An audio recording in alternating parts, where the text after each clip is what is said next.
একটা সময় অখণ্ড ভারত, আফগানিস্তান, পাকিস্তান, নেপাল, বাংলাদেশ, ভুটান, শ্রীলঙ্কা, মালদ্বীপ, ব্রহ্মদেশ, বিরাট ভারত ছিল, সব খণ্ডিত হয়েছে।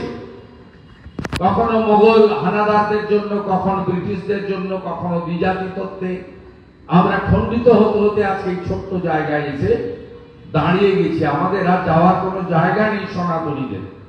অন্য ধর্মের লোকেদের জন্য অনেক দেশ আছে, আমাদের জন্য একমাত্র এই দেশ। তাই স্বামী বিবেকানন্দকে পড়তে হবে, জানতে হবে।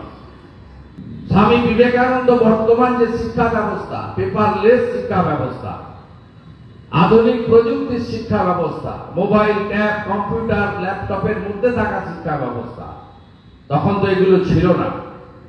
এটার আমি বিরোধিতা করছি না, এটা দরকার গতির যুগে। স্বামী বিবেকানন্দ বলে গেছেন, আমি সে শিক্ষায় সন্তুষ্ট নই যে শিক্ষায় কৃতকার্য হওয়া বা কিছু নাম্বার পাওয়ার মধ্য দিয়ে যে শিক্ষা সমাপন হয়। আমি সেই শিক্ষায় সন্তুষ্ট যে শিক্ষায় চরিত্র গঠিত হয়, মনের বিকাশ বল বৃদ্ধি পায়। আমি সেই শিক্ষায় চাই। স্বামী বিবেকানন্দ বলেছিলেন, ধর্ম করবে তখনই যখন শরীরটাকে গঠন করতে পারবে।